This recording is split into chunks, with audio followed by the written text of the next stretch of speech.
Nothing in the gate bias. In the America's Cup Deed of Gift, the document that is central to the America's Cup, it states that the Cup shall be a perpetual challenge cup for friendly competition between foreign countries. Being friendly hasn't always been the case. It's part of the game. And yet, at yesterday's press conference, there was so much mutual respect and admiration that you wondered whether they'd end up waving each other through on the upwind leg. Yeah, right. But the reality is at this stage, everyone's getting on fine. Everyone's in a good mood because no one's lost. Later on today, things will start to change. Not massively, but one team, or possibly both, will have lost a match, and that will start to change the mood. There wasn't much to get stuck into at yesterday's press conference other than both sides thinking it's going to be close.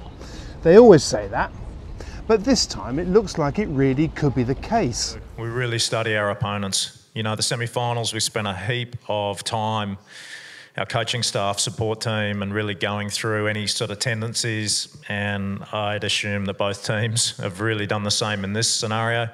But at the end of the day, the racing is kind of developing as we go through this competition in terms of if we look at, you know, let's say the starting or some of the manoeuvres or the tactics in the prelims to where it is now, it's like another game. So this high level and what we're seeing with the teams, it's kind of changing day by day in that we're almost seeing new moves and new tactics. And I expect that to be the same as we go through this finals. Plus, the rules this time and the event schedule are so tight that it's really difficult for teams to make big changes. The most significant rule is the teams have to measure in their boats and kit 5 days before the start of the first race of the next event. INEOS Britannia finished their semi-final round against Alinghi last Wednesday, which left them with 2 days to change things if they wanted to, before having to declare their equipment. Rossa completed their path to the final a day later, leaving just 1 day. The bottom line is that aside from the changes to set up, what we've seen so far could be pretty much what we get. So this makes me think that for the first time in a while, traditional match racing skills may play a bigger part in the outcome. By the end of the day, I could be eating my words, but at this stage, while I think it would be very tight, the new relationship between Ben Ainslie and Dylan Fletcher could be key. Ainslie has always been good at close quarters racing. He's won the World Match Racing Championships and he's well known for thinking on his feet. Fletcher is clearly a natural when it comes to thinking at 35 knots on foils. Their relationship has developed quickly in this event and we've been able to hear it through the comms on the boat. On the other hand, they're up against a pair that have a very close relationship and clearly get on well and have been doing it longer than anybody else. So for what it's worth, my guess is that the racing will be close, and while it might start off friendly, if it develops into a proper head-to-head battle, it probably won't stay friendly for very long. But Rossa, Prada, Pirelli have a fair bit on today because they're also up against America Magic in the UniCredit Youth America's Cup Final in a single match race. And with the weather forecast suggesting breeze in the teens and a lumpy sea state, it's going to be a fascinating and full-on day.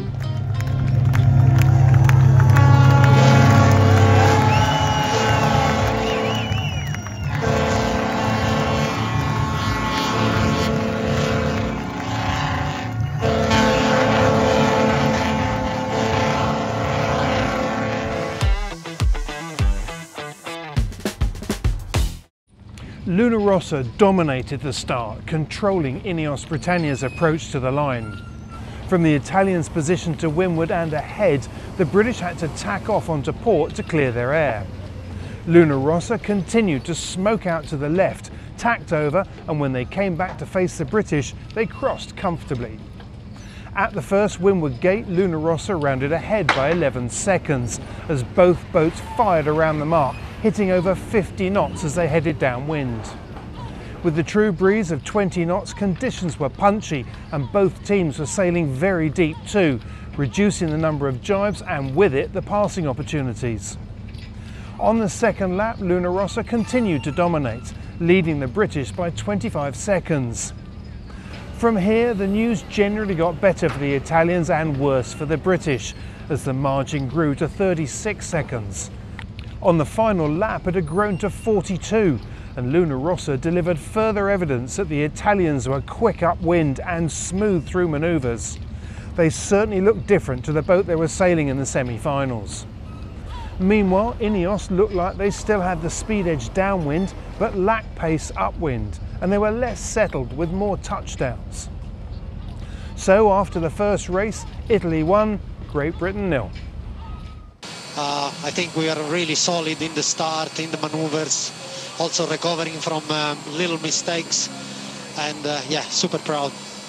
We made a bit of a mess at the start, and I just had the legs on us and this stuff at the moment, so I had to have a think about the setup and some of the manoeuvres. But yeah, it wasn't a great start for us.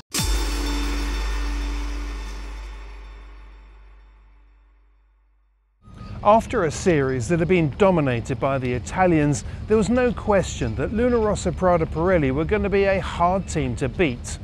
But American Magic made the task tougher on themselves when they came into the start box early and copped a penalty. Early entry penalty USA, early entry penalty USA. Despite trying to lock horns with the Italians and then pulling off a great start, the fact was that after the Americans had scrubbed off their penalty, they were almost 100 metres behind. In many races, this is not too much of a disadvantage, but against the Italians, it's a big deficit. A splashdown on the first downwind leg by the Americans didn't help their cause either. Meanwhile, the Italians appeared flawless and were stretching their lead by the minute. From here, the Americans never got a look in, and after 3 laps, Rossa, Prada, Pirelli took the youth title, demonstrating why they'd been the favourites from the start.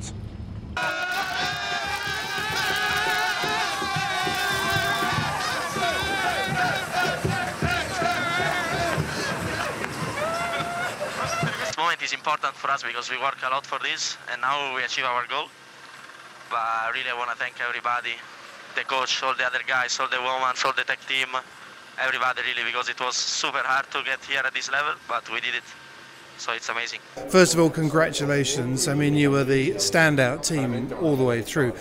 How much did your experience in Jeddah help you in getting to where you are here? Basically, from the day I lost in Jeddah the final, we lost the final in Jeddah, I was thinking, okay, next goal is I want to get again in a final and win it. So I knew how bad was the feeling of losing a final, and I didn't want it to happen again. So I did all my best, me with my team, and everybody did their best to try to achieve this goal. And I think that's the mentality that I gave to the team. How many hours on the water do you think you spent? Did you spend more hours on the water than any of the other teams, do you think? That's something that I don't know and we don't know. But with this team, like all 4 guys, I think we did something like 20-30 days.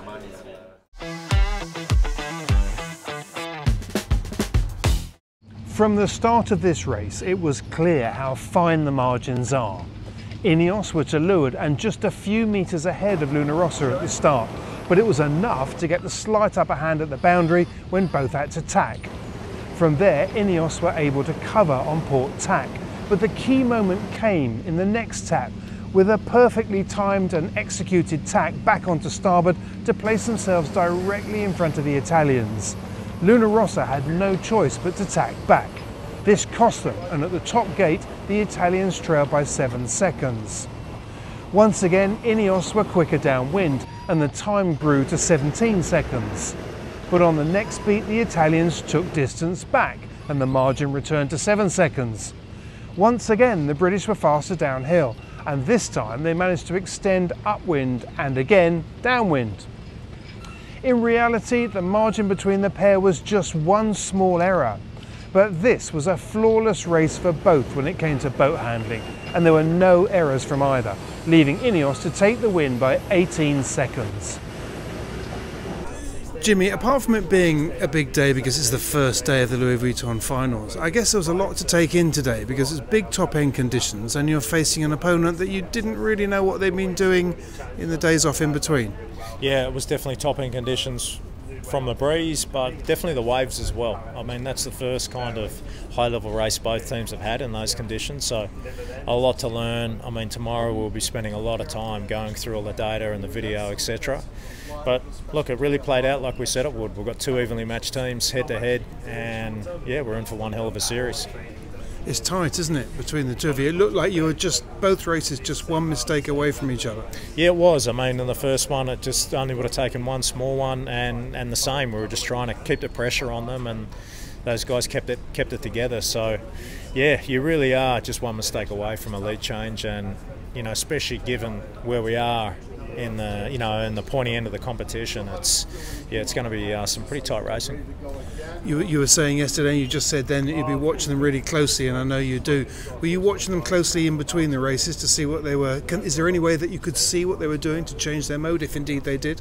We're really just looking at what their sales setup was, but both teams pretty much matched for the first and second race in terms of their setup.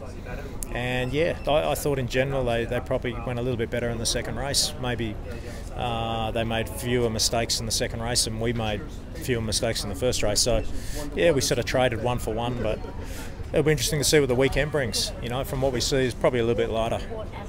You seem to have upgraded your performance as well on the boat. You pleased with that? Yeah, I am. I mean, I think the last time we sailed these guys was the sail-off, and it was in waves, not as big, but decent waves and, you know, mid-range conditions, 15 knots or something. And so I thought we made a good step. And yeah, I mean, performance-wise, didn't look like there was a whole lot in it all day. The question we all want to know the answer to is, what did you change between the races? We didn't change anything. We just sailed a lot better, and yeah, we were frustrated with the first race. It was a bit, well, it certainly wasn't our best race, and we had a good chat with our coaches in the break and managed to figure out a few things, help us sail the boat a bit cleaner, and that paid off. You know, it's much better second race, so we'll take that. Yeah, well, it certainly looked a lot better.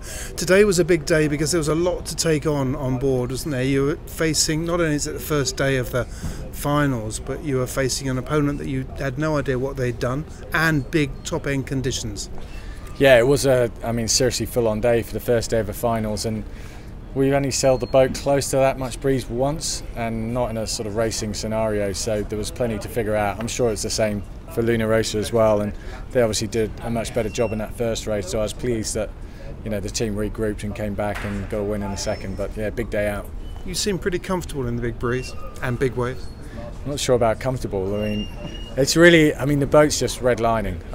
And the people are redlining in those conditions. It's phenomenal boats to sail. It's really hard, I think, to explain to people just how accurate you have to be and how much power it consumes. So it's a huge test of technology and physical human control. Jimmy described it as like racing a Ferrari on ice. I think I'd like it a bit more like an Aston Martin, but yeah, it was a tough challenge, really tough challenge, and the team did a great job, and it was incredibly exhilarating. I've got to say, to be in that moment, to get the chance to race in those conditions was seriously cool. So, with the teams and pundits all saying that the racing would be close, that's exactly how it played out for the first day of the Louis Vuitton Finals. One race apiece. For me, there are two things that stand out from today. The first is how the Italians have improved their boat's performance in the stronger breeze. The second was how the British appear to have achieved a similar upgrade between two races. Ben said they sailed the boat better. I'm sure they did. But with boats that have more software upgrades than your laptop, I wonder whether this was the key too. In the meantime, with no boat-on-boat engagement yet, both teams came off the water as friends, for now.